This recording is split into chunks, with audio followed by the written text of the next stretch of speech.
अस्सलामुअलैकुम दोस्तों, मेरा नाम डॉक्टर अली असगर है और आज की इस वीडियो में हम डिस्कस करने जा रहे हैं important instruction for student of MDCAT.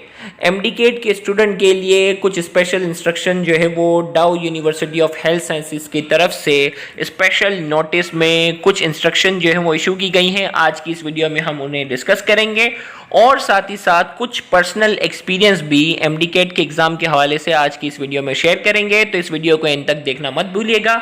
और वो स्टूडेंट जो बिल्कुल न्यू है और जिन्होंने अब तक हमारे इस चैनल को सब्सक्राइब नहीं किया, जो कि सिंध बोर्ड टीचिंग के नाम से है, तो काइंडली आज ही आप हमारे इस चैनल को सब्सक्राइब करें और साथ ही साथ बेल आइकन को भी लाजमी क्लिक कीजिएगा ताकि हमारी अपलोड करता तमाम इंपॉर्टेंट वीडियोस की नोटिफिकेशन भी आपको रिसीव हो सके।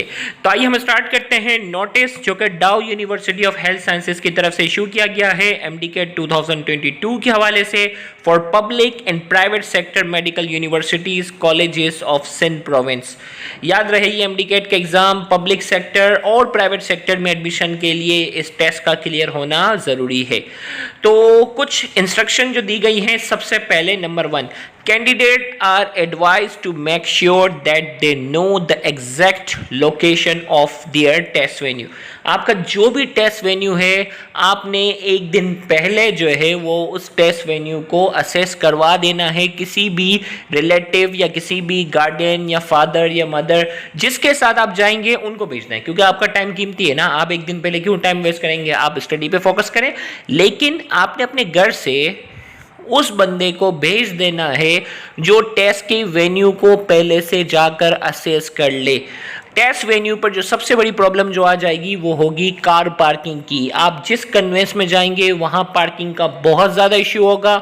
मैं आपको एक पर्सनल सजेशन ये दूंगा कि जो आपका टेस्ट वेन्यू हो उससे तकरीबन आप जो है वो तकरीबन 500 मीटर से ज़्यादा फासले पर दूर आप जो है वो पार्किंग कीजिएगा, क्योंकि सबसे बड़ा मसला ये होगा कि जब टेस्ट खत्म होगा उस वक्त इतनी ज़्यादा रश होगी कि आपको अपनी गाड़ी निकालने का मौका ही नहीं मिलेगा। आप 2-3 घंटों तक जो है वो सिर्फ वेट करते जाएंगे और आपको कोई ऐसा मौका निकालने का मौका नहीं मिलेगा। तो आपने अपना टारगेट ये रखना है कि आपका टेस्ट वेन्यू जो भी हो उससे काफ़ी दूर फासले पर, इतने फासले पर आप कार पार्क कीजिएगा कि आप वहाँ से पैदल जा सके। तो यहाँ एक बात ये जरूर रखिएगा, candidate are advise to make sure that they know the exact location of their test venue. तो एक दिन पहले आपने अपने किसी घर के बड़े को जिनके साथ आप जाएंगे उनको भेज देना है और उनको पहले से बता भी देना कि आप जिस कन्वेंस में जा रहे हैं तो उस कन्वेंस में, यानी आप गाड़ी में जा रहे हैं, मोटरसाइकिल पर जा रहे हैं, किसी भी तरह, तो उसकी पार्किंग की भी पहले से वो प्लानिंग कर ले, क्योंकि एंड टाइम पर बिल्कुल अगर आप करीब पार्किंग कर लेंगे तो वापसी में बहुत ज़्यादा परेशानी का सामना करना पड़ेगा। Number 2, the reporting time of the candidate at the test venue is 7:30 AM। 7:30 बजे बहुत जल्दी हो जाता है, लेकिन इतना बता दूं कि आपको जो है वो 10 बजे से पहले पहले जो है एग्जामिनेशन सेंटर में एंटर होना है। तो कम से कम आपकी रिपोर्टिंग टाइमिंग 9 AM तक हो, सुबह 9 बजे तक जो है वो पहुंच जाना है। क्योंकि मसला ये है कि आपको जो है वो जहाँ पार्किंग करेंगे ना, पार्किंग के बाद आपको बहुत सारा पैदल चलना है। पैदल जब आप जाएंगे तो वहाँ एनएडी सेंटर है, ओजा सेंटर है या कोई भी सेंटर है, वो अंदर भी बहुत सारा आपको चलना होता है। तो वहाँ वो डॉक्यूमेंट्स की चेकिंग होगी, लंबी लाइन लगी हुई होगी, एक बिल्कुल टेंशन का माहौल होगा। तो आप कोशिश ये कीजिएगा कि उस टेंशन वाले माहौल से 10 बजे तक जो आप फ्री हो जाए और आप अपने एग्जामिनेशन सेंटर पर क्या हो जाएं, आप अपने डेस्क पर जाकर क्या हो जाएं, बैठ जाएं। तो यहाँ हमने कहा कि रिपोर्टिंग टाइम 7:30 बजे का सुनकर बच्चे बहुत परेशान हो गए कि भाई 7:30 से लेकर जो वो 11 बजे टेस्ट शुरू होना है, तो इतना टाइम पास कैसे होगा। आप 7:30 ना करें, ये तो बढ़ा चढ़ा कर कह रहे हैं। तो आपने जो है वो 9 AM से पहले पहले जो है वो आपने पहुंच जाना है। No candidate will be allowed to enter the test venue after 10 AM। 10 AM के बाद वो अलाउ नहीं करेंगे। तो आपका टारगेट अगर 9 AM होगा तो इंशाल्लाह आप आसानी से 10 AM से पहले पहले पहुंच जाएंगे, क्योंकि 10 AM तक अगर आप अपनी सीट तक पहुंच भी गए हैं तो भी 11 AM तक जो है आपके पास 1 घंटा है रिलैक्स होने के लिए।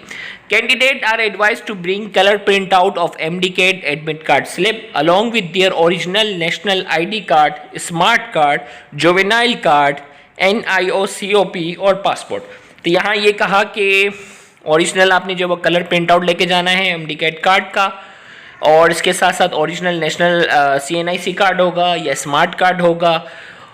इसी तरीके से जो वो जुवेनाइल कार्ड, ये ना स्मार्ट कार्ड या जुवेनाइल कार्ड 18 साल से कम वालों के लिए, और अगर फॉरेन सिटीजन हैं तो उनके लिए पासपोर्ट वगैरह भी अलाउ होगा, उसके थ्रू आपने एमडी कैट की स्लिप भी लेनी है।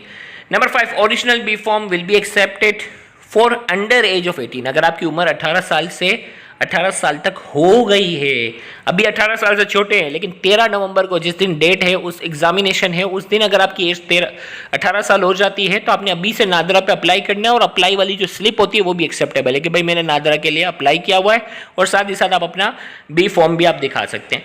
Candidate are advise to bring any photograph bearing official documents, और इसके साथ साथ जो है वो आपने ओरिजिनल CNIC के साथ, एडमिशन कार्ड स्लिप के साथ साथ आपने अपना कोई ओरिजिनल डॉक्यूमेंट लेके जाना है, चाहे वो डोमिसाइल हो, PRC हो, जिसमें आपकी तस्वीर हो, जो प्रूफ करे कि हाँ भाई वाकई आप ही हैं। इसी तरीके से mobile phone, video camera, Bluetooth device, MP3, MP4 player, FM radio, audio recorder, calculator, camera, smart watches, any other electronic device, jewelry item, handbag or other contraband items are not allowed in the test center premises. If any such item is found, it will be confiscated and paper will be cancelled. इस किस्म की कोई भी electronic device आपने जो है वो लेके नहीं जानी। There will be no provision of keeping any belonging of the candidate at the test. आपका अपना जो कीमती सामान वगैरह होगा उसके रखने की कोई जगह नहीं होगी। Therefore refrain from bringing any such item. इस किस्म की कोई चीज़ आप नहीं लेके जाइएगा। Stationery item will be provided at the test venue. अब स्टेशनरी में आपको मैं बता दूं, पेंसिल अपनी लेके जाना, इरेजर अपना लेकर जाना, ये दो चीज़ें आपके लिए बड़ी अहमियत रखती हैं, क्योंकि वो स्टेशनरी में आपको जो है वो बाज़ औक़ात बॉल पेन दे दिए, बॉल पेन आप बॉल पॉइंट दे दी ना, अब अपने फाइनल शीट पर डायरेक्ट बॉल पॉइंट से अगर आप मार्क करोगे ना तो आपके लिए बड़ी परेशानी होगी। तो इसीलिए आपने स्टेशनरी में अपनी पेंसिल, अपना शार्पनर, अपना इरेजर आपने हाथ में रखना है, वो ले जाने से आपको कोई मना नहीं करेगा। तो ये आपने जहन में रखना है, ये अगर नहीं लेके जाओगे यकीन करें आपको बहुत ज़्यादा परेशानी होगी, क्योंकि वो सीधा बॉल पेन आपके हाथ, बॉल पॉइंट आपके हाथ में अगर दे देते हैं, पेंसिल इरेजर वगैरह नहीं देते, तो आप तो टोटली उनके ऊपर डिपेंडेंट हो गए। और डायरेक्ट आपने आंसर शीट पर बॉल पॉइंट से मार्क कर दिया तो इसके बाद फिर मिटाने का कोई ऑप्शन नहीं होगा। इसीलिए पेंसिल, इरेजर और शार्पनर अपना लाजमी आपने रखना है, वो अंदर ले जाने से कोई भी मना नहीं करेगा। In compliance to government instruction regarding कोविड-19 all candidate should wear face mask. Mask भी अपना जो है वो लाजमी लेकर जाना है, मास्क भूलना नहीं है आपने। Parents, guardians, relatives will not be allowed to enter in the test venue. Test venue के अंदर उनको जो है वो अलाउ नहीं होगा, वो बाहर ही आपका वेट करेंगे। तो स्पेशली कोशिश कीजिएगा कि उनकी लोकेशन जो है वो पहले से आपने जो वो डिसाइड कर लेनी कि भाई टेस्ट के बाद मुझे यहाँ मिलना है। अगर खो जाए, बाज़ वक़्त होता है ना, आपने पहले से डिसाइड करना, क्योंकि टेस्ट के बाद जो ना गेट पे इतनी रश लगी हुई होगी ना, कोई किसी को मतलब नहीं पहचान पा रहा होगा, ढूंढना बहुत मुश्किल होगा। तो टेस्ट वेन्यू से थोड़े फासले पर कोई लोकेशन आपने जो वो डिसाइड कर लेना। जैसे उम्रे पे या हज पे जब हम जाते हैं तो पहले से प्लानिंग होती है, भाई अगर कोई भी खो जाएगा तो वो फला गेट नंबर पर जाके मिलेगा। तो पहले से ये डिसाइड कर लेना कि छुट्टी के टाइम पे एग्जैक्ट टेस्ट वेन्यू पर चिपक कर जो वो डिसाइड नहीं करना, थोड़े फासले पर डिसाइड करना है कि भाई टेस्ट खत्म हो जाएगा, मैं आपको यहाँ आकर मिलूंगी या मिलूंगा, ताकि आपको किसी किस्म की कोई परेशानी ना हो। No candidate will be allowed to leave the test venue till the end of test. 3.5 घंटे का टेस्ट है, आपको जब तक टेस्ट खत्म नहीं हो जाता किसी को भी टेस्ट वेन्यू से बाहर जाने की जो है वो इजाज़त नहीं होगी, क्योंकि पूरे सन का सेम पेपर है। कोई भी बाहर जाएगा, सब पहले अगर 3.5 घंटे का पेपर है, 1.5 घंटे में वो बाहर निकलने की अगर कोशिश करता है तो सवाल तो लीक हो जाएंगे, क्योंकि टेस्ट टाइमिंग उन्होंने बहुत ज़्यादा रखी हुई है। तो जब तक टेस्ट खत्म नहीं होगा तब तक जो है वो आपको बाहर निकलने की इजाज़त नहीं होगी। हाँ, अलबत्ता ये कि आपने जो है वो पानी की बोतल या बबल गम या इस टाइप की कोई सिमिलर कोई खाने पीने की चीज़ है जो आपके माइंड को थोड़ा रिलैक्स कर सके, वो आप ले जा सकते हैं, क्योंकि इतने 3.5 घंटे के पीरियड में देखिए 200 MCQ 3.5 घंटे में करना कोई मुश्किल बात नहीं है।